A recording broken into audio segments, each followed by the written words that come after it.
Well, I guess we'll get started then. I want to thank everyone for coming. For those of you who have not been to an event such as this before, this is part of the Diversity and Global View series of the college. It's also part of the cultural series of the college. It's an effort to open up a lot of the opportunities and education ideas that we discuss on campus to the broader community. This is actually the fourth event this semester in the series of four, or in the series of, just repeating myself, it's the fourth event this semester that's part of a series that focuses on a certain theme, that is social movements, social change, and revolution. The first event, we actually kicked off all the DGV events this semester, was on a so-called People's History of Utica. And I think this event is interesting because it's going to bring it full circle, and I'll explain that in just a moment. So before I introduce our panelists here, I did want to give a little bit of background. And first, by way of introduction, I'll introduce myself. My name is Brendan Dunn. I'm an adjunct professor here. I teach history and political science. I'm also a community activist and organizer. I've been involved with a number of social movements over the years, and that's kind of what brought me in connection with everyone else you see up here. We are connected in some way because of our politics and because of what we've been involved in over the years, and we want to share this with all of you. And I also want to say that the reason why we're having this event is because there's been quite a bit of interest in this, and specifically the Rojava Revolution in Kurdistan. It's a really exciting thing that's going on in the world right now. And the initial interest actually came from a couple of Kurdish students on campus. We were hoping that they would come tonight, but they've since transferred to another four-year college, which is great. They're basketball players. They're pretty incredible basketball players. Some of you here might know who I'm talking about. But this event is really happening because of their insistence that something like this happen on this campus. They're, on their behalf, I want to thank everyone for being here tonight. So a little bit of background, and I want to rewind to the year 2011. So in 2011, for those of you who remember, the winds of change swept across both the Middle East and North Africa and in other parts of the world. But specifically in that part of the world is what we call the Arab Spring. Mass popular rebellions against dictatorships in different countries and also economic inequality shook most nations in that region. Similar movements around that time were also launched in other countries. In the United States in the form of Occupy Wall Street, which had some very clear connections. In Canada in the form of Idle No More, which is an indigenous movement, and the Maple Spring in Quebec, the Indignados movement in Spain, popular revolt in Greece, just a couple years prior to that, and a number of other mass popular movements of common people coming together to push for economic and social equality, but also, many folks that had ideas and visions of what a better and more deeply democratic world could and should look like. That year in particular, it seemed like the world was on a precipice, that spring, politically speaking, had finally arrived. But unfortunately, winter soon set in places like Libya and Syria, which we'll talk about tonight, in Yemen and elsewhere. The combined forces of right-wing religious movements such as ISIS, authoritarian regimes such as Turkey and others in the region, and interventions to crush rebellions from nations like Saudi Arabia and the United States, both of which intervened in Bahrain and Yemen and a number of other nations. What started off as a popular revolution in Syria, along with this broader movement called the Arab Spring, soon unraveled into the tragedy of a civil war, and more specifically, a proxy war that the US, Russia, the UK, Iran, Saudi Arabia, Turkey, and various other nations fed more and more weapons to different factions in this war. That's why this tragedy of this civil war is still going on to this very day. Hundreds of thousands of people have died in this tragedy. Millions from Syria and Iraq and other nations in that part of the world have been displaced, leading to the largest mass migration and refugee crisis in world history since the end of World War II. So, when folks start looking at and trying to question why so many refugees from that part of the world are coming into the U.S. and other nations, There's a very direct correlation. Out of this chaos and against the violent rise of groups like ISIS and also the existence of authoritarian, brutal rule of the Turkish state, arose a major social revolution in a place called Rojava, which is a western region of Kurdistan. Kurdistan, it's an area populated by the Kurdish people and other ethnic groups. The Kurds, in particular, for years have been denied a nation state, a home, like we have and other nation states have to call their own, and have been occupied over the years by the Ottomans, the British, the Americans, Iran, Iraq, Syria, and Turkey, to name just a few different nations. The Rojava Revolution in particular started out of that chaos in a number of Kurdish towns and areas in what some would call northern Syria, carved out their own autonomous cantons or their own specific areas and regions, where they have created a social revolution rooted in concepts of feminism and women's liberation, mutual aid, cooperation, and participatory democracy.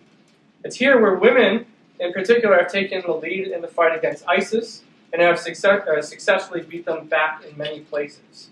It's here where the PKK, otherwise known as the Kurdistan Workers' Party, has carved out an alternative to the systems envisioned by Islamic fundamentalists, authoritarian states, and a kind of Western capitalism that we experience and live in here. Although it might be hard for many folks in the West in particular to imagine that a feminist, anti-capitalist revolution erupted in the heart of the Middle East, it is the reality on the ground, and one, quite frankly, simply, I think we can learn a lot from.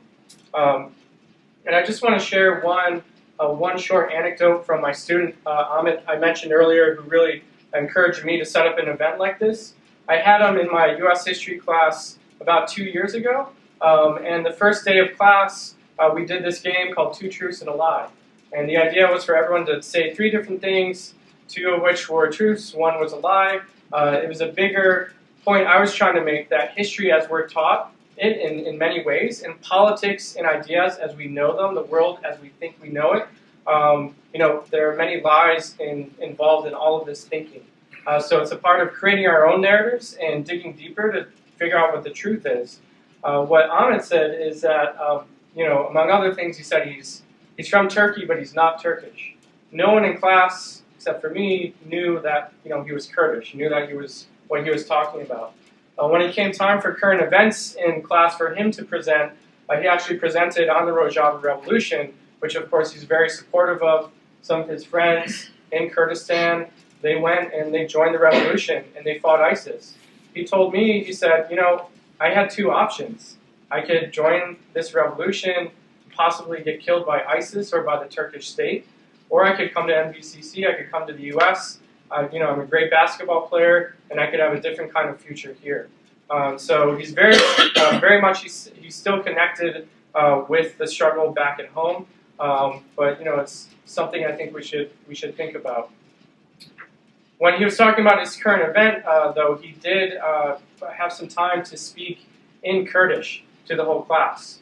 He didn't translate what he said, but I think what he said was very powerful for all of us to listen to, because the simple act of speaking in Kurdish in places like Syria and Iraq and Iran and Turkey, in different places and different circumstances, you could be attacked, you could be sent to jail, a whole list of other things could happen to you just by speaking, your language. So I think his kind of story speaks a lot to how that culture has been pushed to the periphery, and it's been fighting a number of different forces over the years for their survival. So now I want to introduce the panelists who are here tonight.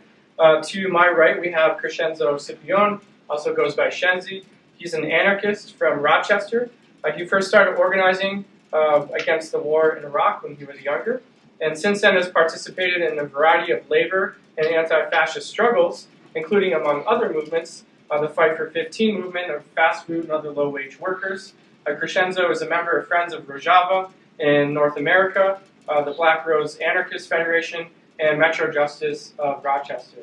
After Shenzi, Harry Hawkins, who's over here, will then speak. He lives in Syracuse. He's a co-founder of the U.S. Green Party. For years, he was a Teamster truck unloader for UPS in Syracuse. He was active in Teamsters for a Democratic Union, and for decades has been an activist and organizer for progressive and radical change and independent third-party politics, specifically with the Green Party. He has run for countless positions in elections on the local and state level, more recently as governor of the state of New York.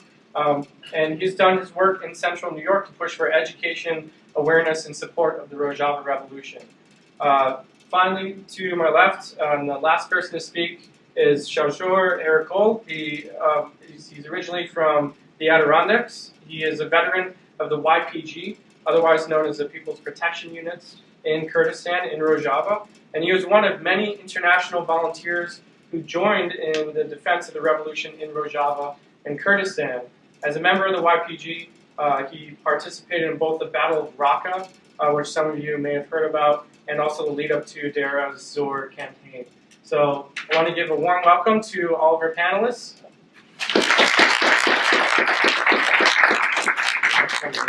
And also at the end, we will have time for Q&A. So take it away. Okay.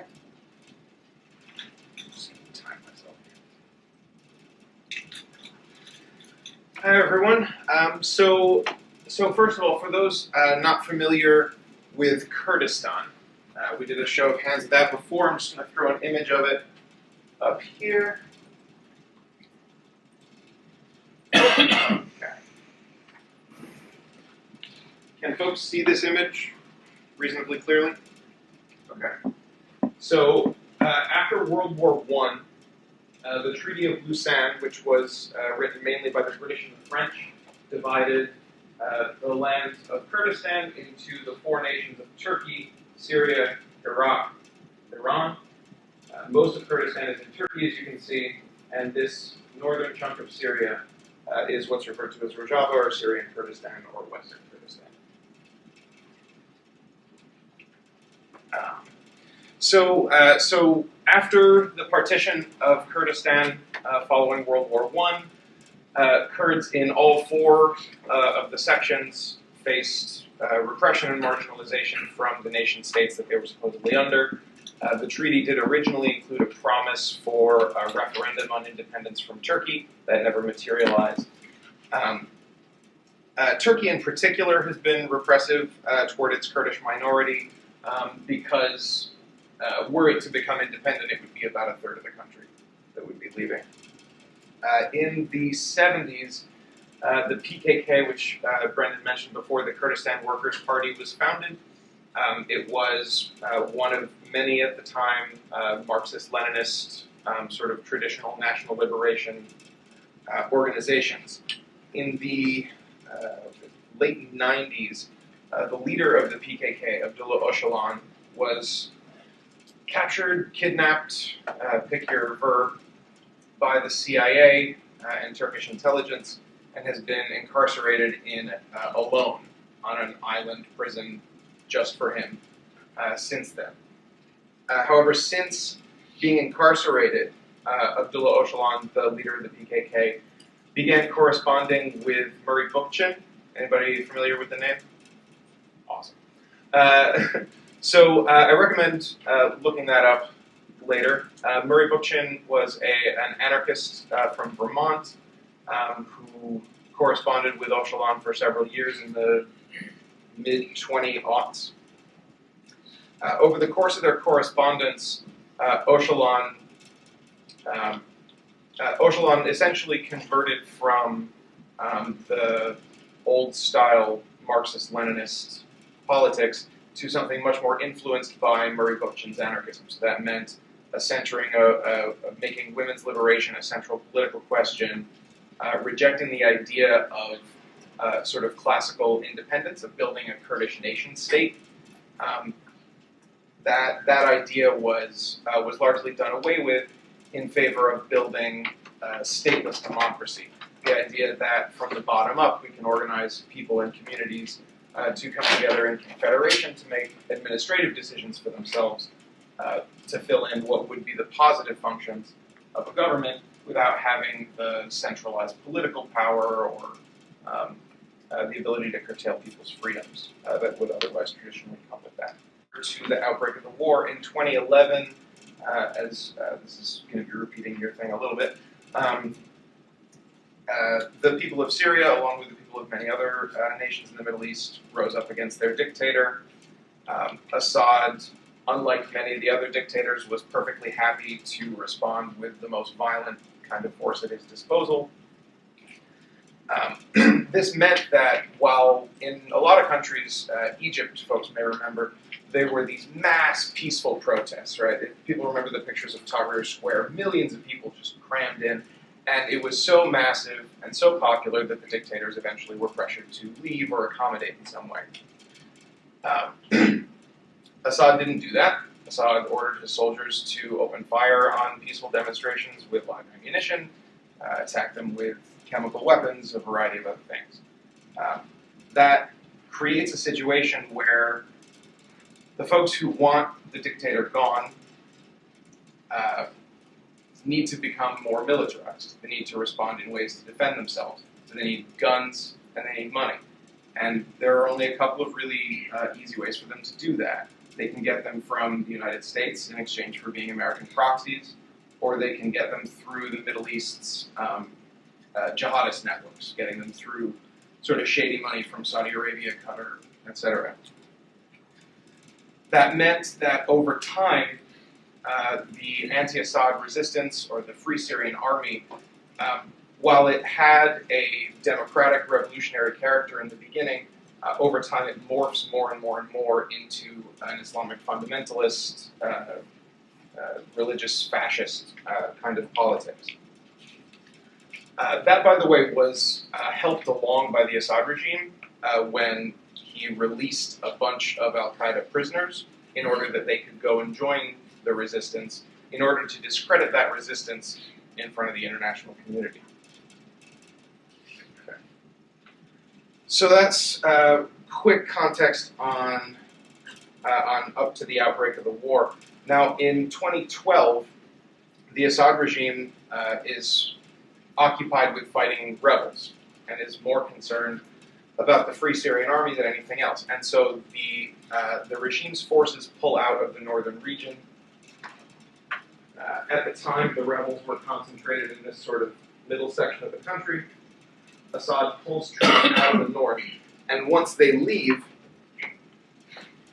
the people who live there, namely Kurdish communities around Afrin, Derek, and Kobani, form their own administrations. Okay? The government has left because it has other things to do. They organize their own system, and that system is the content of that system is what we're here to talk about, or what I want to talk about primarily, because it's different than a lot of other revolutions that folks may be familiar with throughout history. The first is that this, more than any one thing, is a women's revolution, a feminist revolution. The slogan, one of the main slogans of the movement is Jinjian Azadi. On the pin here means women, life, freedom. Abdullah Öcalan, the head of the PKK, has written and said, and it's become common sensibility within the Rojava movement, that that the freedom of women is the guarantee of all other freedoms, and they locate that oppression comes from that humans learned to be oppressive originally in the creation of gendered oppression thousands and thousands of years ago. So as a result of putting women's liberation front and center, there are not only a lot of women being armed and participating in the armed struggle to defend the revolution, there are also the community councils, the administration that was set up at every single level, from the neighborhood assemblies to the highest confederation councils, all have to be at least 40% women. And there are 2 co-presidents of each body, at least one of which also has to be a woman. Those bodies also have proportional representation for religious and ethnic minorities, which has been really important in terms of expanding the revolution beyond being just a Kurdish thing.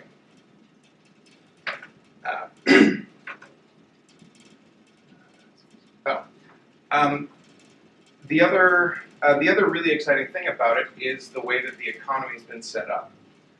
The economy is built on communal and cooperativist principles. According to a source from Rojava from 2013, I think it was, 75% of previously private-owned property in the territory of Rojava had been converted into either something that was publicly owned by the communes or something that was now a workers' cooperative. A disproportionate amount of the workers' cooperatives are women's cooperatives, and it's sort of a two birds, one stone thing, where they they provide the means for economic independence while also providing an infrastructure for folks who may need to flee their families, husbands, fathers. Let's see. I might have time here. Okay, that's about right. And Rojava has also been the main fighting force against ISIS, which is to say that it's been the main force against fascism in the region. So when ISIS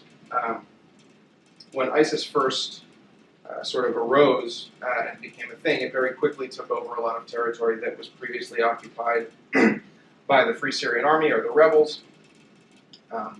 After they'd consolidated territory in Iraq and Syria, it became very clear that the content of the Islamic State was essentially fascist. Widespread sex slavery, violence against women, all sorts of horrific atrocities. Change the map image again here.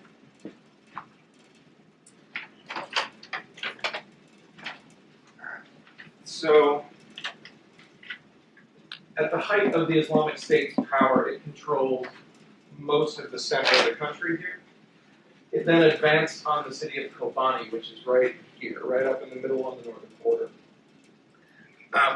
It was a stronghold of the Kurdish movement, and ISIS thought if they took the city, it would provide them an open connection with the Turkish border. Turkey still is, supporting the Islamic State all but openly.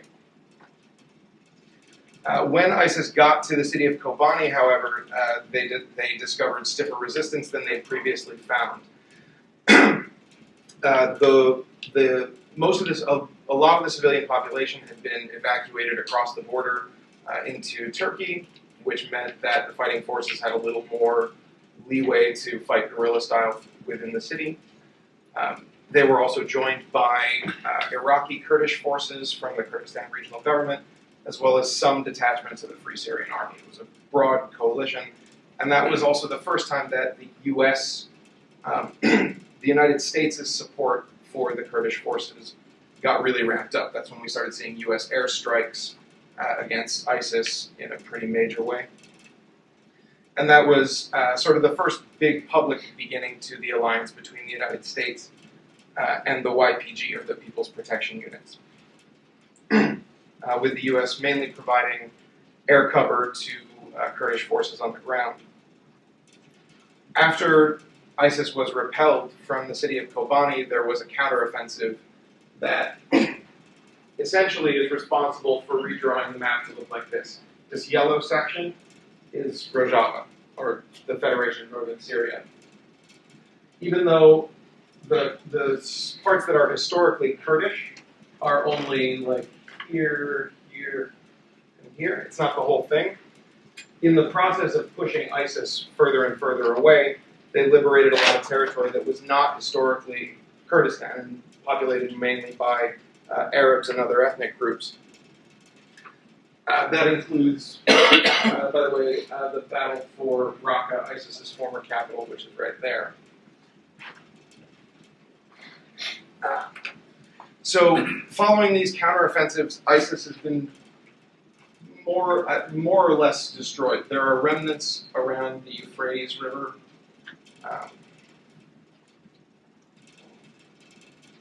That is what little is left of ISIS. That and that used to be the whole big thing.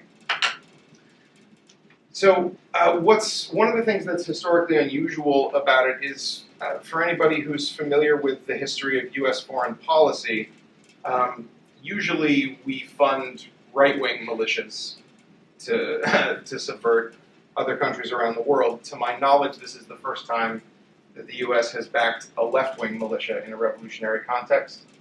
I want to be real clear that the only reason that is not because the United States is somehow better. That is just because the YPG is who's fighting ISIS most effectively. It is a purely pragmatic thing. The U.S. knows that it can't tolerate Rojava's politics in the long term, and Rojava knows that the U.S. won't tolerate it in the long term. So following that offensive, Kurdish forces were advancing on, you can't really see it here, but there's a major road that goes up here that connects what used to be the center of ISIS territory to the Turkish border. And it went through a city called Al-Bab. So the Kurds were advancing toward that to cut them off, to make sure that Turkey could no longer help the Islamic State. That's the moment when Turkey invades and secures Al-Bab, supposedly to take it away from ISIS themselves. In reality, there were very few casualties. It was a changing of the flags, because Turkey and ISIS have the exact same agenda in Syria.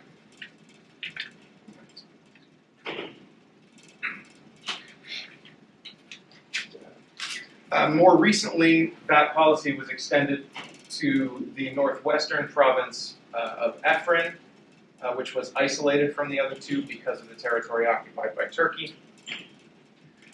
That territory is now formally under the control of Turkey and its proxy forces. However, the YPG maintains a guerrilla resistance and underground operations against them that claim about a dozen Turkish soldiers every couple of days, from what I can tell. Okay, so I'm at 16. Okay, so I only got a couple minutes here.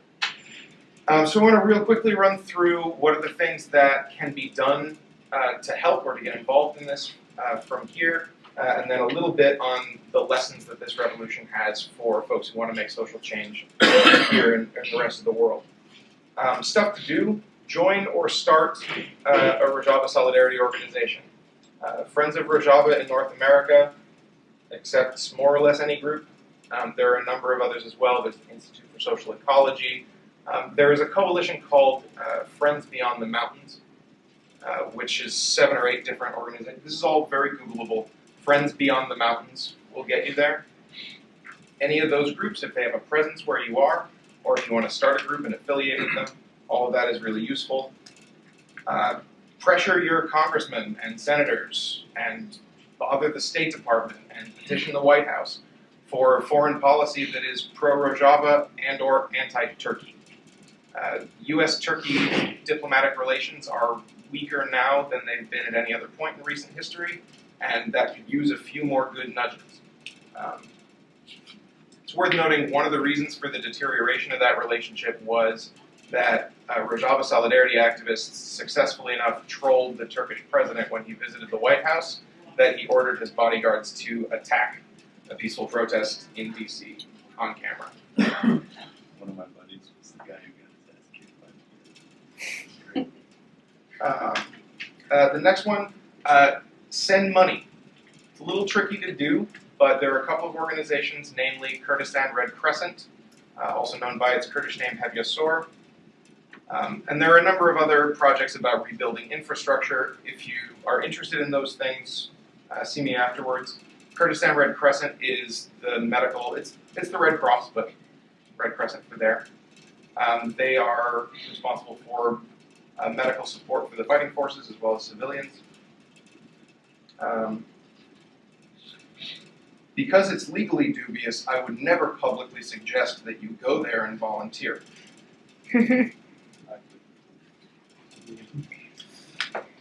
Okay, lessons that can be learned for those of us here. One of the less publicized elements of the kind of society they're building is the way that they have replaced the institution of police. They have something called asayish, which is the Kurdish word for security. may sound a lot like cops, but they are rotational. SIAS training is given to civilians in an area freely. The idea being to have so many people trained in community security that there will no longer at some point have to be a special institution. At some point it'll just be like jury duty. It's your job to watch this corner next week, etc. That at a time when the Black Lives Matter movement in this country has been struggling around articulating what police and prison abolitionism might look like, the SIAS in Rojava actually point toward how police can be abolished and replaced by an institution that genuinely protects people and answers to the community. Democratic confederalism in general, the idea of community assemblies and councils that federate upward, where power flows from the bottom up, is a model for community organizing that would have to be adapted to a Western context, but certainly can be. It's about how to build community power without relying on capitalist elections or outside proxy forces. So I just wanted to real quick wrap up my time here by saying that so Rojava is part of a revolutionary tradition that includes a lot of, if folks are familiar with the Paris Commune or the Spanish Revolution of the 1930s, the Nicaraguan Revolution of the 80s, there are a number of historical comparisons. One of the things that a lot of them have in common is that at some point the rich people come back and slaughter them all. That possibility remains one that hangs over this effort. Having said that, it's lasted way longer than I thought it would, against far tougher odds than other revolutions have. So I just want to lay out, if it fails, to stray from the topic a little bit, we don't have that many decades left until ecological disaster calls the question on all of our social problems. Right? It's not going to be that long until those problems need to be addressed on an immediate and global scale. The only way to really address them, in my personal opinion, and as an anarchist, is to genuinely get rid of, or in some way transform, the world economic and social system, to get rid of capitalism. If this revolution fails, I don't see how we have time to start over again. I think this is probably our last best chance. On the other hand, should it win, should it survive the war, according to Abdullah Öcalan, part of the vision for a post-war Rojava is to make it the new Dara Valley. Now, Dara Valley was a place in Lebanon in the 70s where revolutionaries from around the world, the Palestinian Liberation Organization, the Kurdish organizations of their time, many others went to train and learn how to execute revolution in their countries. So if this revolution wins, the territory in northern Syria has the potential to become a bastion of revolutionary politics that will have global ripple effects.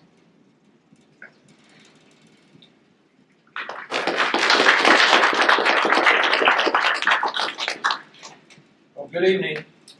I want to thank Brendan for pulling this meeting together, and thank you all for coming out, because, as the last speaker just said, this is a world historical event going on in Rojava.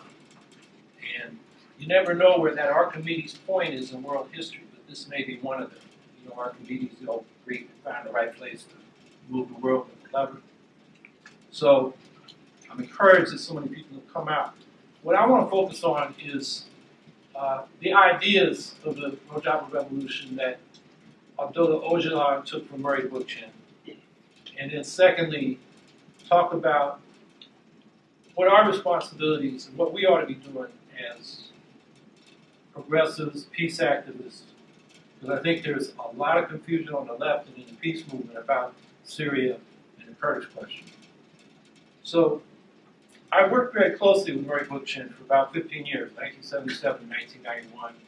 When I came from Vermont to Syracuse, I stayed in touch with him until he passed on. And actually, I introduced him to the anti-nuclear movement that the Clamshell Alliance organized. I was one of the co-founders. And I scheduled a meeting for him to speak. It was a week after the big occupation in 1977. 1,414 of us were arrested, occupying this nuclear power plant site. He was pretty excited about that because he always believed in direct action. And really his philosophy was what he used to call the highest form of direct action, which is direct democracy. So I worked with him in study groups and organized the Indian nuclear movement and early Green Party movement. And so I'm very familiar with his thinking. And as was mentioned, Abdullah Öcalan was captured and put on this island all by himself. So he had time to read, and he got a hold of Bookchin's books, and it helped transform his thinking, and he corresponded with Bookchin. And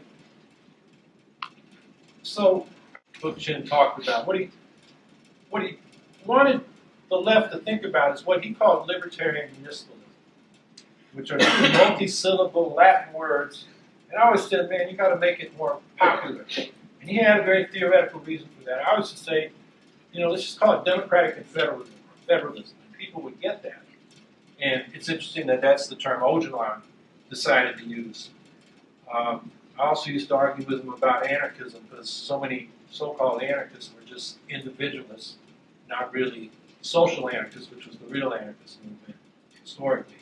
So I always use the term libertarian socialism, which in his last few years he started calling himself that because he was running into the same frustrations trying to organize anarchists.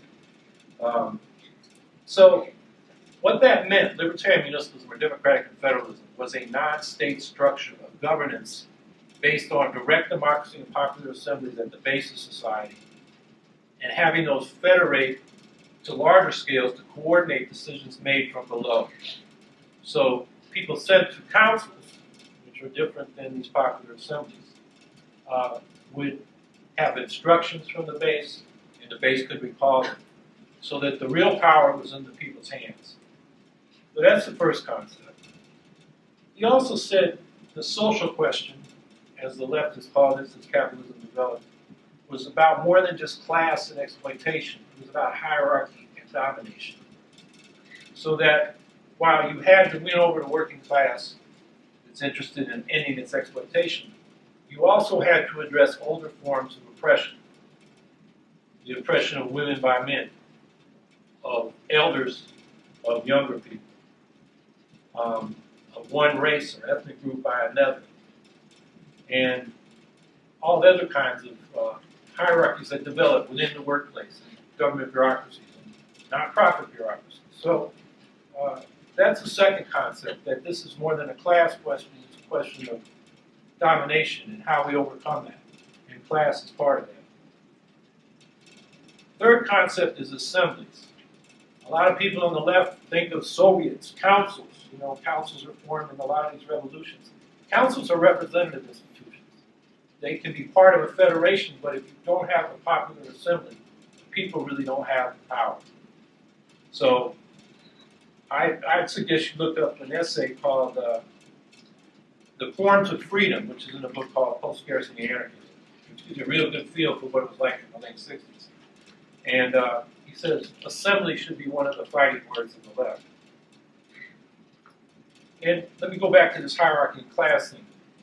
One of the points he made is that before class society developed, where slaves were exploited or serfs were exploited, various forms of tributary society where peasants had their surplus extracted by the ruling class, and finally capitalism, you had oppression based on these statuses of age, gender, rank in societies, kinship, before you got to class.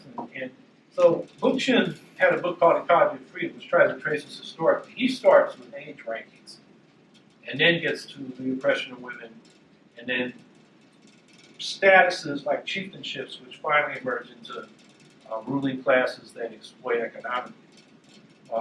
Öcalan has done the same kind of study, modified Bookchin's ideas on the Middle East. I haven't read the books, but I know the basic things. He thinks it starts with the oppression of women by men. But the point is, there's an historical process, and a lot of times the left talks about capitalism and somehow tries to attach on other oppressions, intersectionality and all that. And these guys have tried to figure out how this developed historically so we can really understand it. So the fourth concept is federalism or confederation, not state or states, as a way of organizing society. And what states are in this analysis are institutions that are separate from the people and rule over the people. The idea of a federation of assemblies is that the people have the power, and those social coordination functions that the state claims it does can be better done by the people themselves through the principle of federalism. When it comes to ending exploitation, what kind of socialism we're talking about, Bookchin talked about a decentralized socialism. He sometimes said we need to talk about municipalization, not nationalization, or statification of the economy.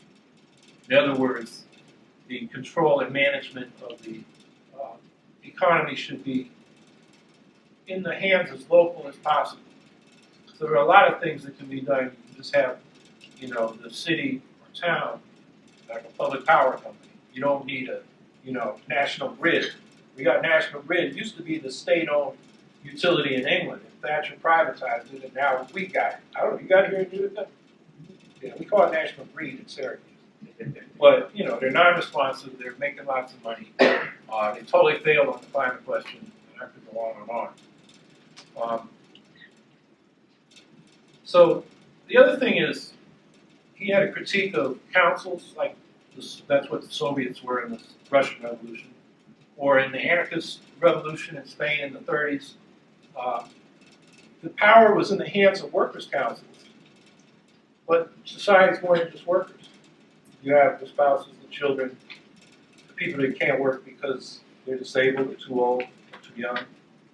And so, if you're going to have a society without classes, the economy has to be managed in the last instance by the community as a whole. So that was one of the critiques he had of that kind of left thinking. That was another reason he talked about municipalization for community management as opposed to workers' management just in the workplace and having to rule over everything else in society. And the sixth concept has already been talked about, the idea of a citizen militia, not a standing army, which he didn't invent. I mean, that was a big debate in the American Revolution. That's why we got the Second Amendment, whatever it means. Don't debate that. The Paris Commune did that. They got rid of the police and the standing army. The people were armed, and the officers were elected, like in a lot of the American, revolutionary militias. And it goes down. Trotsky talked about it in his transitional program for Western capitalism in the 1930s. So that's just an idea that's been around on the left for a long time. So these are the concepts that Öcalan has adapted to the situation in Turkey and Syria, where he's got influence with Kurds in Iraq and Iran, and a little bit in Armenia, Kurds up there. And it's ironic because the last thing Murray was thinking was that these ideas would be put in place in a underdeveloped, which means exploited by imperialist country, in the middle of a war. He was envisioning it happening in a country like the United States. His slogan was, we have to democratize the representative republic and then radicalize the democracy. And set these popular assemblies and radicalized municipalities, link them up as an alternative to the nation state. And the revolutionary process would be the tension between, he called it dual power. And then it began to happen in Turkey and then Syria, where it really got far. What happened in Turkey, they were trying to do it, and this guy Erdogan, who is the ruler of Turkey, has gone to war with the Kurds in Western Turkey, where they were trying to implement this kind of grassroots democracy in their areas, and they are destroying villages like the U.S. used to destroy hamlets in Vietnam. We had to destroy that village in order to save it. It was one of the sort of iconic statements that came from a commander in Vietnam during that war. And so the Kurds are really being repressed in Turkey. And I think one of the things, there was this brother, the basketball player, he's from Kobani. That is a village or a town that actually straddles the Turkish-Syrian border. And it was under siege from ISIS, and the Turks on the other side just saying, get them, ISIS, and not letting supplies come in that Kurds were trying to get in.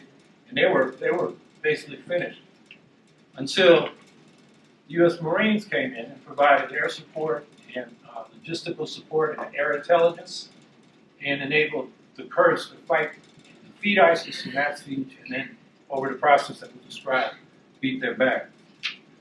Now, I'm a former Marine, and I'm somebody who got in during the Vietnam War. And I was drafted right out of the anti-war movement.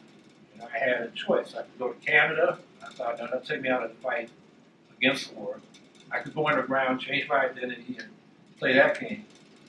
But there was a novel that I read. It became a movie, a blaxploitation. The Soul is a blaxploitation movie. It was actually a very political movie. And once it hit the theaters, and Hollywood realized what it was about, they pulled it from the theaters. But I got down to Rockford to see it for I really. It was done by Ivan Dixon, that black character in Hogan's Heroes. And it's about a black guy that gets recruited to the CIA to learn counterinsurgency, and then he uses that knowledge to start an insurgency for black liberation.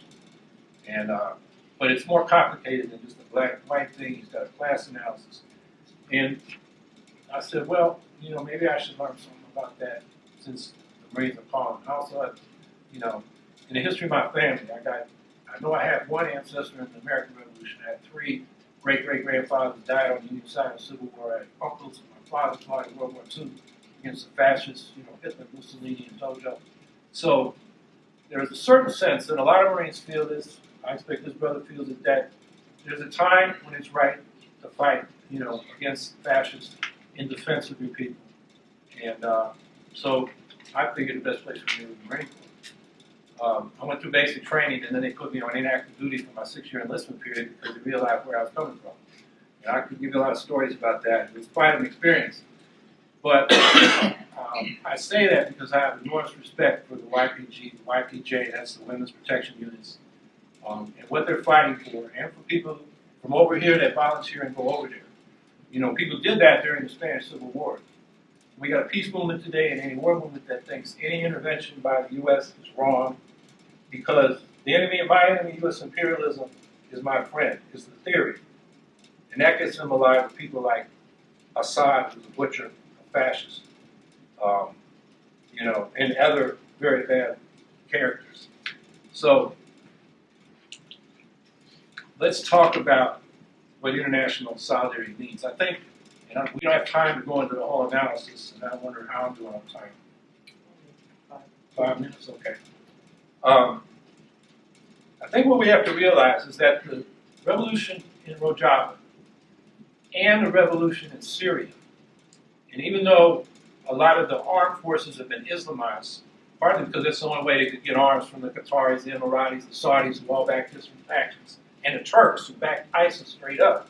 Let ISIS get all their stuff across that border because they thought it would take out the Kurds, who Erdogan wants to just destroy. We have to understand that the revolution is facing 2 counter-revolutions. There's Assad and his allies, Iran, Hezbollah, Russia, and then there's the Islamists.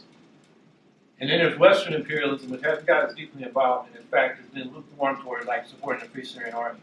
You know, just to defend themselves from barrel bombs, they needed man-pads, which are these shoulder fire rockets, you know, rockets you can fire from your shoulder to hit those helicopters that are dropping these barrel bombs on civilians. And the U.S. under Obama stopped the Saudis from selling to these militias so they could defend these communities that weren't attacked from the side. So a lot of people think we were in there, we started the revolution as if the Arabs and the Kurds don't have their own initiative and agency, and that it's all a CIA plot. Some people say the whole Arab Spring was instigated by the CIA. I mean, I think you got to realize that that's a racist sentiment because you're just taking away from those people in the Middle East their right to determine their own future and to rise up against both the military dictatorships like in Syria and these oppressive religious monarchies like in Saudi Arabia or Bahrain or these other countries. So the point I'm getting at is that you don't have to choose sides between 2 imperialist camps, because that's the main forces in this proxy war in Syria right now. On the one hand, you have Iran, Russia, Hezbollah backing Assad. And by the way, Assad would not be in power without them. His army was a drafting army of 300,000. Very quickly, as the Free Syrian Army approached, they dwindled down to 75,000. They're now down to 50,000. Mostly Alawites who are the same ethnic group as Assad. And, the rest of the army just disappeared. And they would have been defeated by the insurgents of all sorts if it hadn't been for the Iranians first and then the Russians coming in big time to back them. So that's one form of imperialism. The Russians want that naval base, which they had, they got under Hafez al-Assad, Bashar's father. And there are also Russian oligarchs in business with the oligarchs in Syria. I mean, we have to understand, Assad, some people say, some people on the left consider it a quasi-socialist state, Ba'ath socialism. And that's nonsense. It's state capitalism when it was under Hafez, when it was subsidized by the Soviets. And when the Soviets collapsed and the subsidies went away, they went very quickly to a neoliberal form of capitalism, where they privatized public assets, cut public services, and gave the public assets to the family. So one of the cousins of, very close cousin to Bashar al-Assad, controls 60% of the Syrian economy through his businesses. And, the cell phone business, a lot of retail, real estate, and so forth. And, another cousin of Assad was the guy that tortured those kids that put the graffiti. These are 10 to 15-year-olds in Daraa, I don't know if I pronounce it right, in Iraq that kicked off the revolution, and they wrote, "The people want the top of the regime," which was a slogan they'd seen on TV during the Arab Spring. They wrote it on some walls in this town. They were taken in, tortured, their fingernails pulled out. And when the people protested, "Release our kids," they were shot at with live ammunition. And protests spread all over the country. That's how the revolution kicked off. And it tells you something about the nature of the Assad regime. So here we are. Trump has said he's going to do something with smart missiles, and Russians better watch out. And I think one of the things we got to do is just say that's not going to help the situation. Just dropping bombs from the air, drone wars, and that kind of thing. That just gets people mad at us. People, I think that breeds terrorism. It doesn't tamp it down. And Trump and Bolton are now in there. This may happen any minute. We got to oppose that. We have to realize that the revolutionaries in Syria and Kurdistan have not asked for that, except in a particular situation. The Kurds needed support to beat back ISIS, which was taking over their territory. But the military situation is so complicated. There's no clear way. And as somebody said, when was the last time the U.S. backed a left-wing insurgency? And mostly we don't. As a former Marine, there hasn't been one deployment since I was drafted during Vietnam I didn't want to go on, except the one in Rojava. And at this point, with Turkey attacking them, with ISIS wanting to go back in there, with Assad wanting to crush them, I think we should leave the special forces there to defend the Kurds. We can't let those people be crushed by these other imperialist powers. On the other hand, intervening in Syria and trying to make sense of that very factionalized struggle, which now isn't even political in a lot of cases, it's warlords. People are surviving by robbery, setting up checkpoints, and bribing people that want to pass through. It's just lost all sense of rhyme and reason. We should demand, not that we can trust this government. Well, I don't care if the Democrats come in either, because Obama wasn't supporting the revolution. He didn't support it in Egypt till the last minute, and then when the military took them away from the Muslim Brotherhood that won the election, he was for that, and now they're back to where they were in Egypt. But we do have a lot of leverage over Turkey. They're a NATO partner, they're military alliances. We can draw the line and say, Turkey, don't attack the Kurds. And if you do, there are big consequences, in terms of military support, economic support, diplomatic support. We can put pressure on Russia and Iran. Russia's a petro-state like Saudi Arabia. That's where they get their foreign exchange. The economy is smaller than the state of New York. Those kind of sanctions would make Putin listen. That's all to get people to the negotiating table and try to stop the war, get some semblance of democratic rights so the Syrians can work things out for themselves. So that's in terms of the immediate situation. As was mentioned, all the things we can do to support the Kurds and Rojava, I support. I would just add that speaking out, those people over there, you talk to the left, both the Kurds and the left in Syria, a lot of those lefties are exiled. so mad at our left, our peace movement, because we had no sympathy or solidarity with the movement. Just speaking up and letting those people know they're not alone in the world helps, and gives them, some sustenance to keep the struggle going, which is probably not going to be an armed struggle to defeat the side at this point. It's probably going to be a political process. It's going to take a long time, and we just have to be patient, because in the end, liberation is something people have to do for themselves, although we should be supportive internationally. So it's understandable why people would get confused in a situation like Syria, where, as I said, there are two counter-revolutions and a revolution. And I think that's the kind of thing we need to recognize. So not everybody's going to go volunteer to fight with the Kurds. Not everybody's got much money to give. But everybody can speak out. And, we've got to bring this to world attention, because if we don't, the Kurds are going to get crushed. And, the Syrians already, the 500,000 dead, at least, to the extent they can count. Most of that is from Assad, 95% according to human rights groups. And out of a population of 22 million, 11 million are refugees, displaced. It's one of the biggest humanitarian disasters. And it's going on right now, and we've got to speak out about it. And be in solidarity with the people. Another thing, I'll just finish with this point. A lot of the left gets into picking the lesser evil among imperialist camps of countries, of elites that run states, rather than having a social class analysis of what's going on in the country. And it's clear that the Kurds, as a united people, have risen up. In Syria, it was basically the plebeian, rural Sunni masses who were immiserated by this neoliberal capitalism that moved into the cities, that rose up against the urban elites that were for the social basis for the Assad regime. And if we're on the left, we should be on the side of the people in a situation like that. Stop.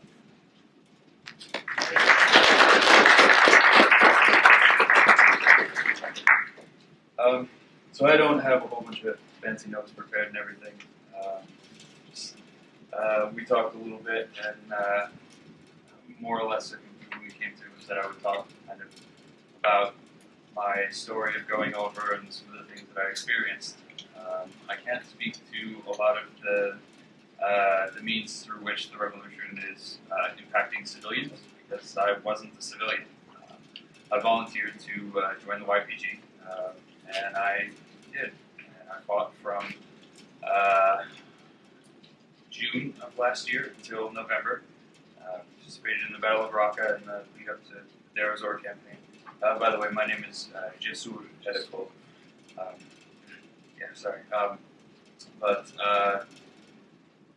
So it was a hell of an experience, and I want to go back to something you had said. You had said something like it's legally dubious to suggest that somebody should go, and it's actually not. It's 100% illegal, it's 100% legal in the United States to join the YPG. There are no legal problems with that, provided that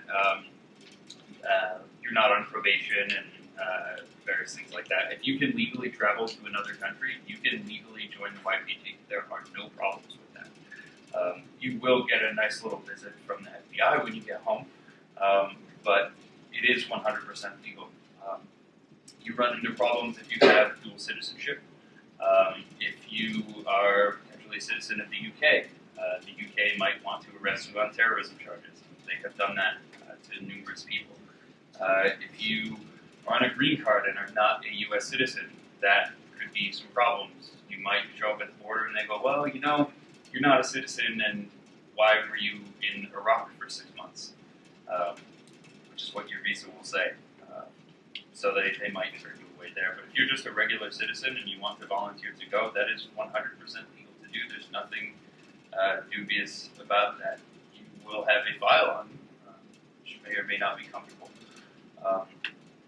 But yeah, so joining the YPG for me was as easy as opening Google one night with a couple of beers, saying, you know what, how do I do this? Googling, how do you join the YPG? And then writing emails. I honestly didn't think it could be that easy, as literally opening up Google, typing join the YPG, and emailing the first link. That's no longer how you can do it now. There's different emails that you have to send to But at the time, that was exactly how to do it. So I wrote and figured, well, this has to be like a honeypot or something. This has to be some sort of terrorist organization trying to get American Westerners to volunteer, and then I'm going to show up, and my mom's going to see me in an orange jumpsuit in the middle of the desert in a couple of weeks. And thankfully, that wasn't the case. I had talked to a couple other people who had volunteered and gone after a little while.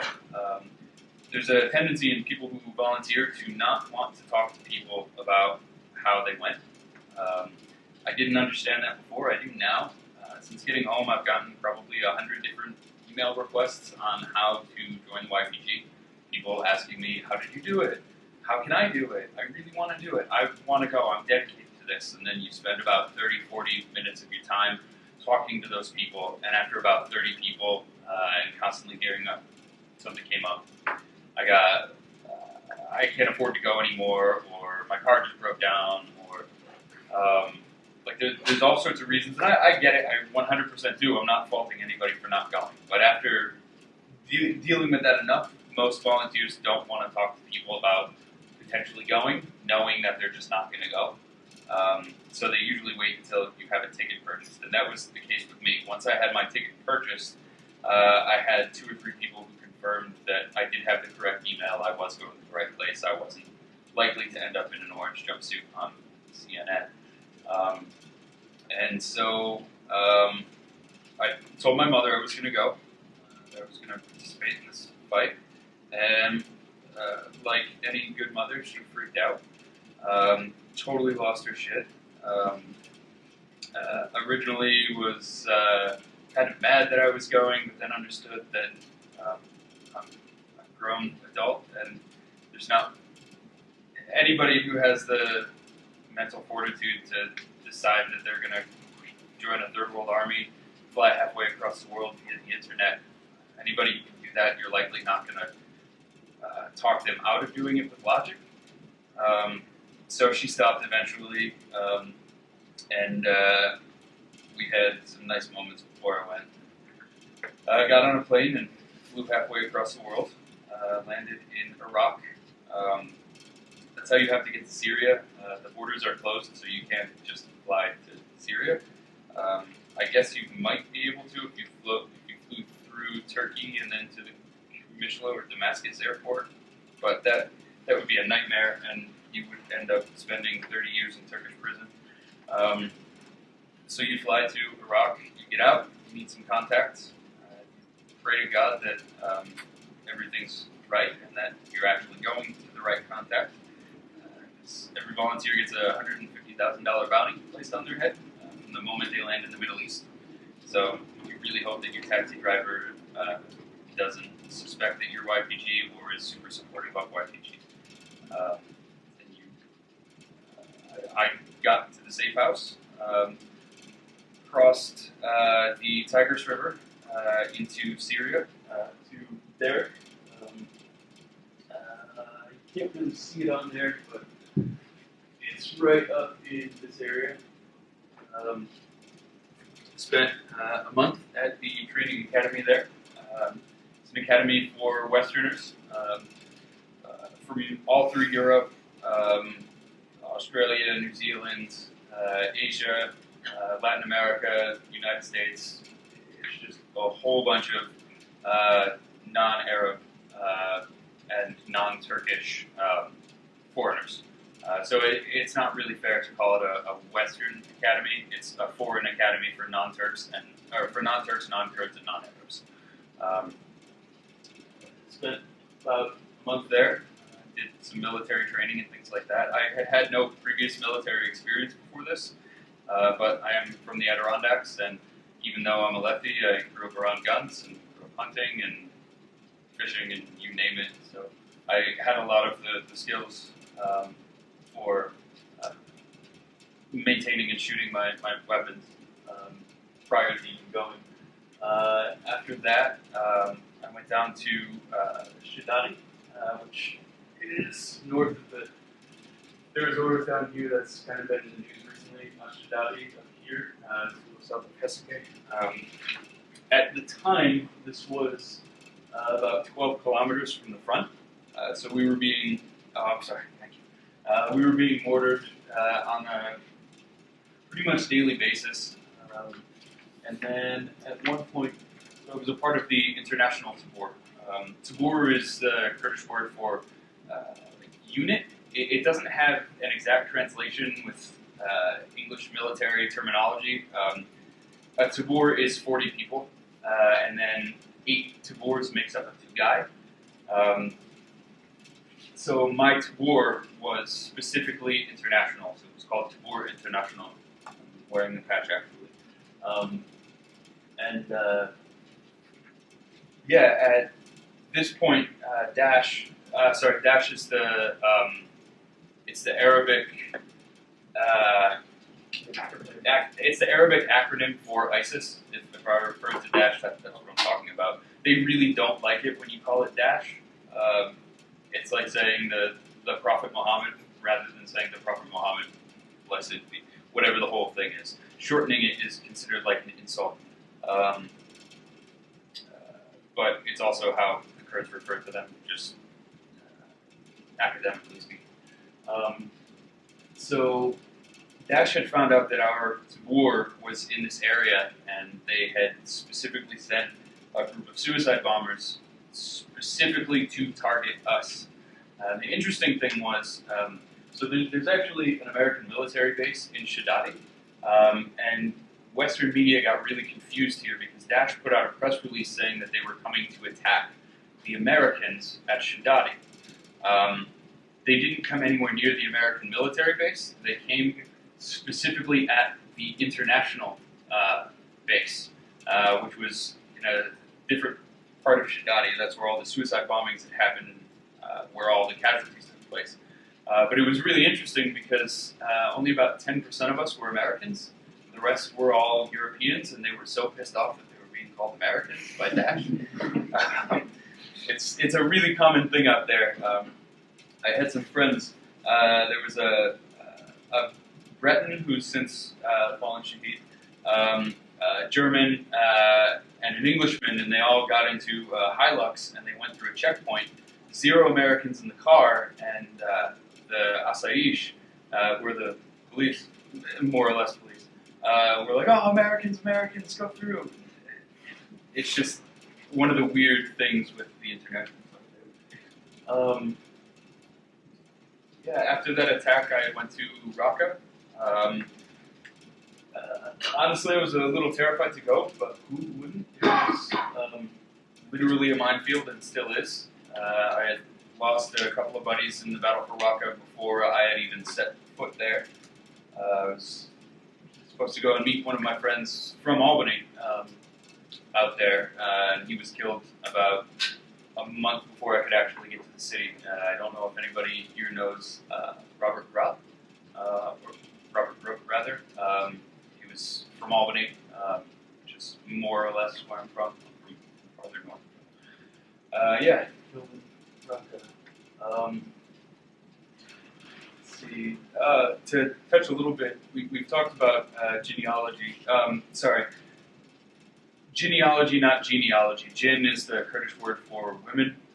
Genealogy means women's studies. You mentioned a little bit there having to be a certain amount of women. This is true in the military application as well. I can't speak to the civilian side because I was military. But in a Tugai being that group of 8 tabors, you are required to have a certain percentage of those tabors be women. And these are not supporting roles. Like, we're not taking women and saying, okay, you can sew, you can cook. Everybody does every role. So you're in situations where all of the men are cooking, and all of the women are cooking, and all of the men are fighting, and all of the women are fighting. It's direct battlefield fighters, not just, okay, you're a woman, you want to help, go do something on the side, like we have with a lot of Western militaries. With that as well, it may sound absurd, but in a Tugai, when you have one commander of that Tugai, You would think that's what you have. You don't. You have one male commander and one female commander. And that's specifically done so that the men aren't coming in saying, okay, we're going to put the women on the back lines, or okay, we're going to put all the women on the front lines. It's a direct conversation between men and women in every single instance of military life, which was really kind of interesting to see.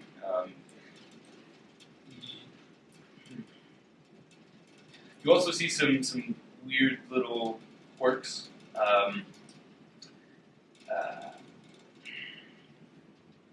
As an example, a lot of you guys are crossing your legs.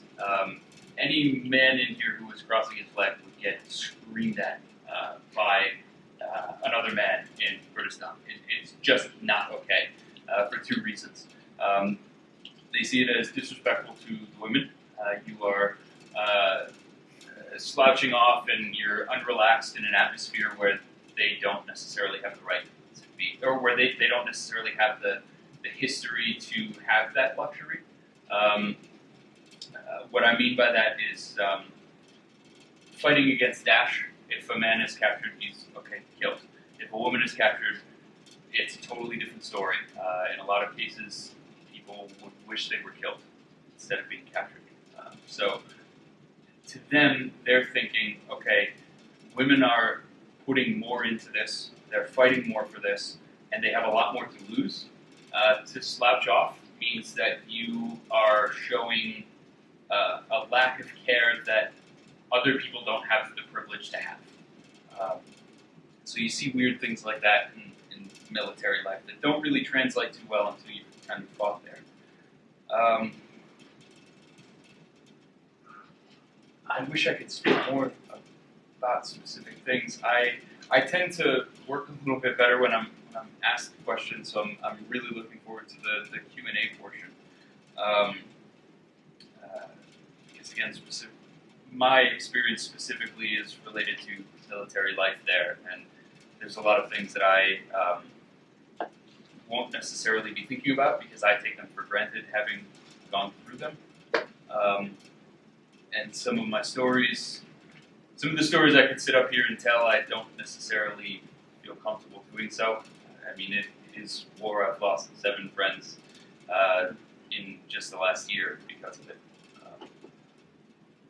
I mean, is there anything specific you'd like me to open up to Q&A? Would be Yeah, let's thank him and we'll open it up to Q&A. Yeah, are there any questions? Is there any sort of compensation for your service? No, that would be illegal for Americans. That's one of the weird instances where legality comes into play. You're not allowed to be a mercenary as per U.S. law and Geneva Conventions. So if you go, you can be given money for supplies, which we were, about $40, about $40 a month. That's enough to buy some cans of halal Spam, things like that, cigarettes. Not that you really need cigarettes because they come in the caseload for free. But the only sort of money that you get at all is a handful of dollars every month for just food and supplies. You literally can't make money out there. You are given a ticket home if you do a 6-month tour. What I've seen in primarily mainstream media and very, very little of that, I have the impression that the Kurdish military is extremely effective relative to the other military there. Is that your experience? Why is that? I want to say yes. In many I want instances, to do too. in many instances, it is very effective. I think it is most effective in that it inspires people to want to be there, as opposed to things like Assad, where after the revolution there was something like, what was it, a 75% desertion rate, something like that. You don't have desertion rates like that in the YPG. And so fighters who come and stay, they learn and they continue to stay and teach. There's also two kind of movements within the YPG. There's more or less two branches. There's cadre, and then there's harami. So harami are local fighters who join to get money, more or less. They join as a conscription soldier. So they make about $300 a month. Arabs, Kurds, you name it, that group does that. Then there's the cadre. The cadre are people who have dedicated their lives to the party. When you become cadre, you're cadre for life. You get no money. You have all of your things provided for by the party, but you leave your family, you leave your kids, you leave your wife. You never have contact with them again. You dedicate your entire life to the party. And there's a significant percentage of people who do that cadre line. And so you have these people who are now lifetime soldiers who are able to work with and train local soldiers who are just trying to defend their homes. So that combination, I think, really works out, as opposed to certain other Middle Eastern armies where it's entirely conscription-based. And as soon as things get bad, some people leave. I think the cadre would be the biggest reason why the Kurds have been as effective as they are, because there's such a significant percentage of the military that has dedicated their entire lives to the struggle and will continue to even after the war. Just the Turkish army is also about 75-80% conscripts who get paid very little and probably don't want to do that. I've got two questions. First of all, you said there was a president that went over there. Yes. Do you have a hard time? I see the patches on your jacket. Do you have a hard time leaving? Well, how Yeah, so getting out discreetly?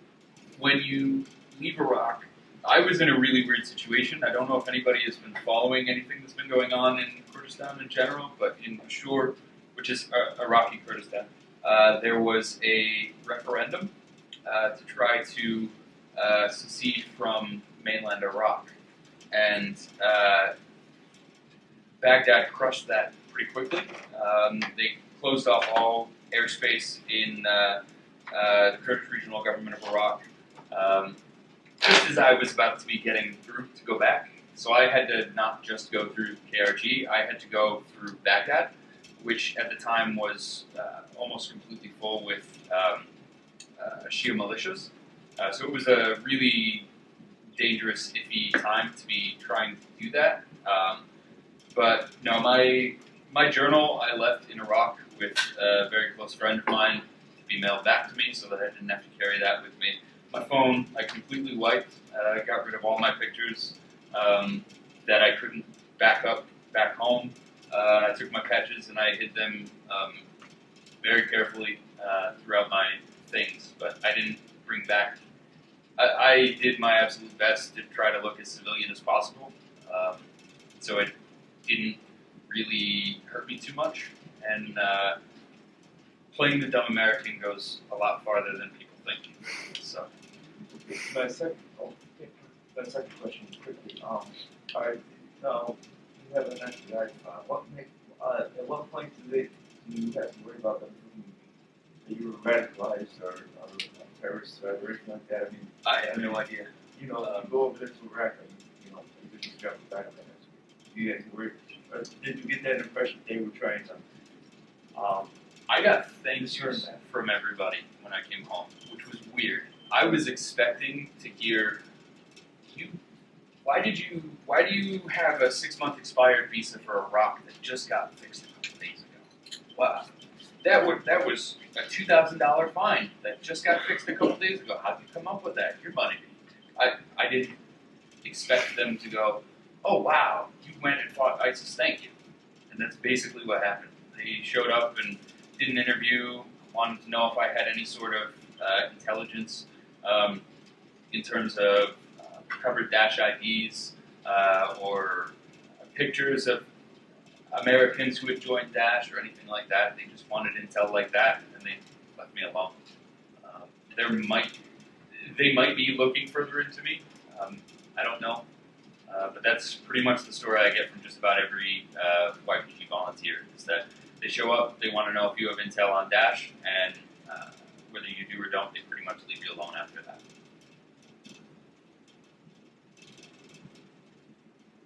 What inspired you to go over there?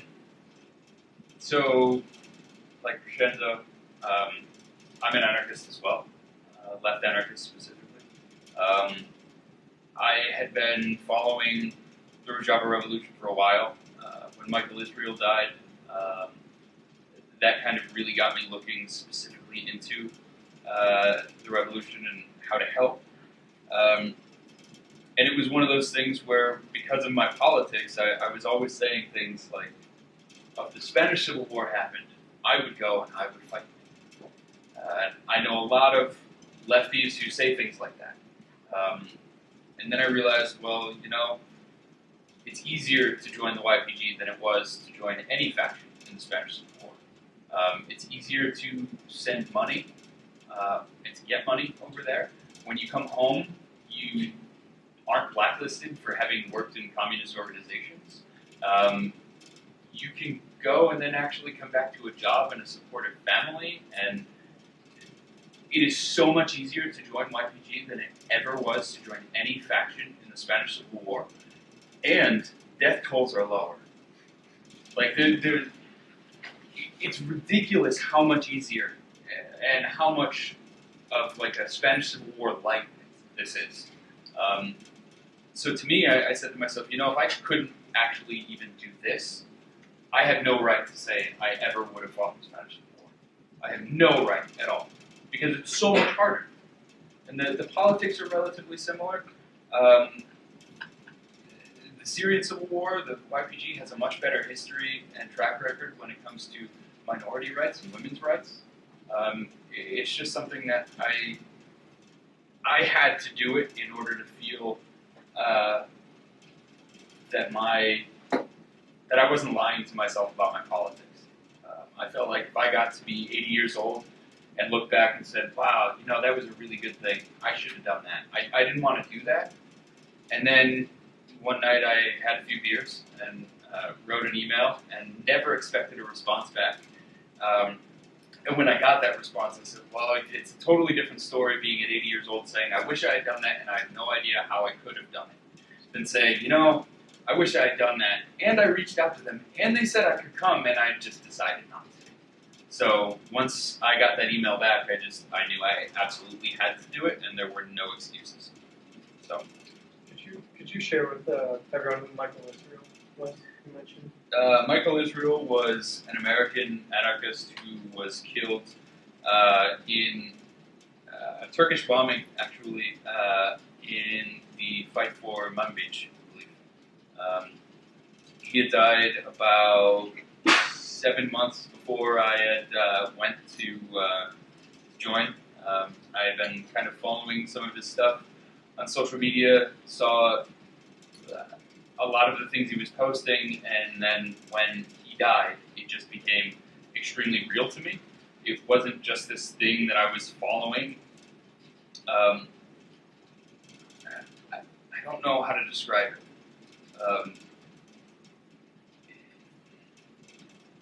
It's like watching your favorite television show, and then all of a sudden, like, the person dies in your neighborhood. Like, it makes it more real than you ever wanted it to be. And I just... no, that's even a bad analogy. There's not really a good analogy for it. Like, you're watching somebody that you never expected to die doing something that, you know, it's pretty reasonable they would die doing. Just kind of felt like I had to keep following it more and learn more about it. That just gave me fewer and fewer excuses to not go. What was your interaction with, like, the civilians or, like, local militia? Civilians, my interaction was very little.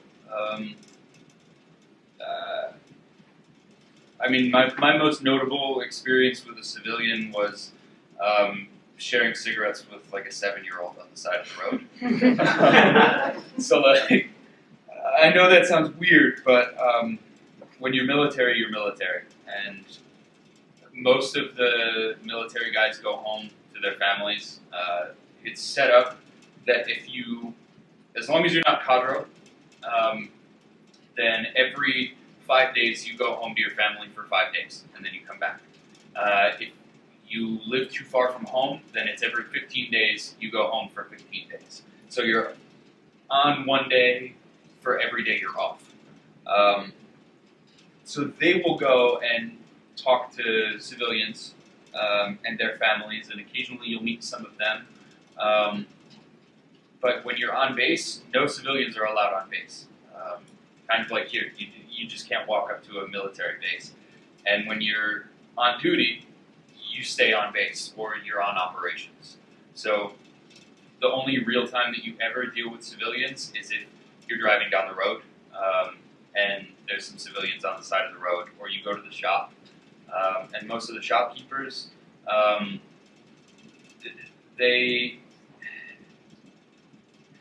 in most of the areas that I was in, they had been heavily Kurdish for such a long time that the general population seemed to really be pro-Kurdish. When I got to Raqqa, that was a different story. You start to see some really weird things where it had been Daesh's capital for so long that you'll drive down the road and some 4-year-old will give you the finger. This is Daesh's symbol. It means like it's like shorthand for there's only one God, Muhammad and his prophet, or whatever it is. But they call this giving the finger. It's showing support for Daesh as opposed to this, which is the victory symbol, which is what you do if you're YPG. But so the only real time that you ever deal with civilians is literally if you're smoking on the side of the road. Or if you're driving past them and they give you the finger or the victory symbol. So I wish I could speak more to the civilian aspects, but I really can't. When it comes to Kurdish or Arab-born fighters, were they generally welcoming to foreign fighters? Yeah, so I actually fought mostly with Arabs, not with Kurds. And there's this weird conception with Americans that the Arabs are just going to be like trying to push their religion on you. And I have never felt more welcomed than when I was with the Arab fighters in Syria. It's a really, really weird experience.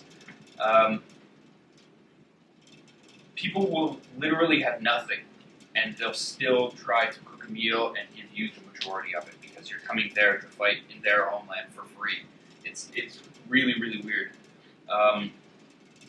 In fact, I would say the Arabs are probably more welcoming of internationals than the Kurds. Though the Kurds are definitely welcoming as well. I don't know if I'm answering your question correctly. They're definitely very, very welcoming of Westerners. How long did you serve? I was there for 5 months.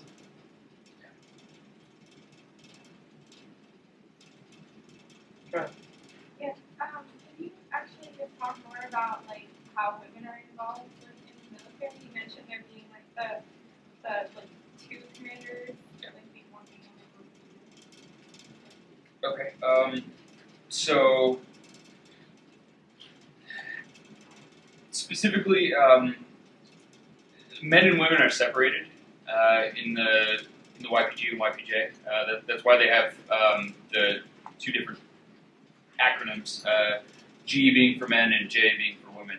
That was actually upon request from the women. That wasn't a men thing saying, you guys have to be separate because we can't have women around. That was women saying, we want to be able to be autonomous and to do this stuff without having to worry about all of the normal problems that can come with women being integrated into a very patriarchal military structure.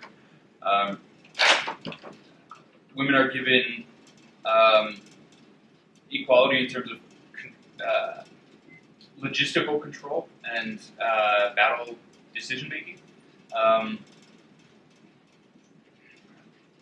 So the thing that I had talked about that you asked me to touch on, there being one woman commander and one male commander. That's in any situation where there is a specific commander, other than Tabor commander. So in a Tabor you have one commander. That's 40 people, and that will either be a man or a woman. There's a requirement, I believe, that 35 to 40%, somewhere in there, have to be women.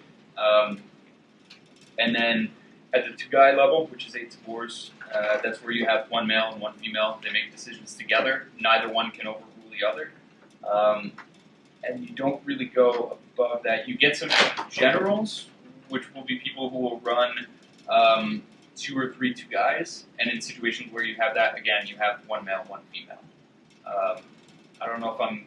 Is there something specific you'd like me to clarify, or...? No, that makes sense. I was wondering if you could just talk more about like international fighters and if they're There's definitely a lot of international women fighters. America has been the weird exception to that. Until about 2 weeks ago, there were 0 female volunteers from the United States in the YPJ. That changed 2 weeks ago, where one individual signed up and just went, and I know a little bit more about some changes that are coming down the road, but I can't touch on those for at least a couple of weeks. But there will be more female fighters from the States. From Europe specifically, there are a ton. There's been Hannah Bowman, Anna Campbell, who just fell shaheed, in Afrin. It's been, and a lot of the female fighters who go end up getting ridiculously famous, and it's amazing, and I'm so glad for them for being able to get that sort of recognition. In terms of percentage, I would say it's probably 5% female volunteers from internationals, maybe a little less, but yeah. Other questions? Howie, I hate to cut you out of this, but Howie, I was wondering, I've been following you for a while, what are you up to these days? I'm gonna announce for governor tomorrow. All right. If we weren't focused on Rojava, I'd explain how that relates to my amateur background, but anyway, I'll be down in Albany tomorrow. I'll be on Capitol tonight, Capitol Press Room, in your local papers. And I'll leave it at that. But I just retired from being a overnight worker at UPS. I'll be working campaign 100% till election. And if my new job's not governor, I'll probably go back out and then get another warehouse job because they stole our pension. It's 40% of what it was projected to be when I started. So that's what I'm doing. Are there any other questions from folks in the back?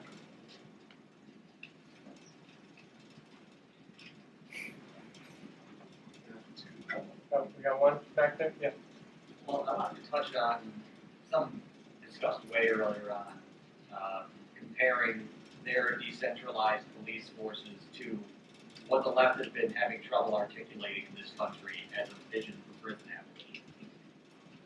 I think, I don't know, what's a good stepping stone to get there? Because I don't see any legislative path right now to decentralizing the police in this country, to actually providing an alternative to the prison complex we have right now. So my understanding, and if anyone knows better than me correctly, but my understanding is that the ASIASH, so not only is ASIASH security training given broadly and freely to able-bodied adults in whatever given location, but also that the operations of the ASIASH are ultimately accountable to whatever popular assembly is where they are. So to address the question of whether there's a legislative solution, I don't think there is. And I think the way that Rojava got to this point with their Asayish is instructive. That wasn't legislation either. They stepped into a power vacuum and organized their own system of power from the bottom up. So I think if people want to take seriously the notion of using the Asayish model as a way to further police and prison abolition, I think what that means is neighborhood level assemblies and associations that can administer their own security programs independent of the police and the state. Yeah, I would say that, given, you got to start where people are at. And I think there's been two good efforts that can serve as models for us in a city like Utica, for example. One is the program of the Black Panther Party for Community Control of the Police, advocated by Ron Dellums, who became a member of Congress, but at the time was on the Berkeley City Council. They proposed it in Oakland, Berkeley, and Richmond, California. And it was defeated, but the idea there was, Panther idea, jury your peers. Black people were segregated, go to court, there's all white juries, all white cops. In Oakland, they're recruited from the Klan in Mississippi and Alabama. I mean, I came up in that community. I know that was right. That's what was going on. What happened under a Green mayor in Richmond, California, between 2006 and 2013, Richmond had a murder rate that was one of the highest in the country. It was over, like, about 50 per 100,000. That's the size of the city. Every year, from the 70s right up to the early 2000s. And the cops were notorious, like the Oakland cops. They were cowboys. They spent their whole time, jumping on people and bringing them in on sometimes trumped up charges and a lot of brutality issues. And so what the mayor did was get a new cop who had a program of community policing.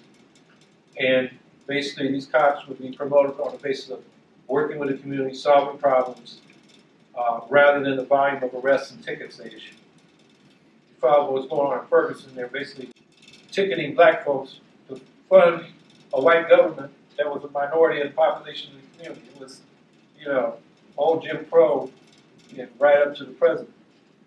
As a consequence of that cop with the mayor's political backing, most of the existing officers left. They didn't want to do that. Some of them had been in Iraq doing, house searches. That's the kind of thing they wanted to do. That was their adrenaline rush or whatever. They left for other departments. Some were old enough to retire. They took their pension. 20 years and you're out in the cops as well as the military. And it's a good pension, particularly in this state. So that enabled the police chief to hire new people that were down with the community policing program.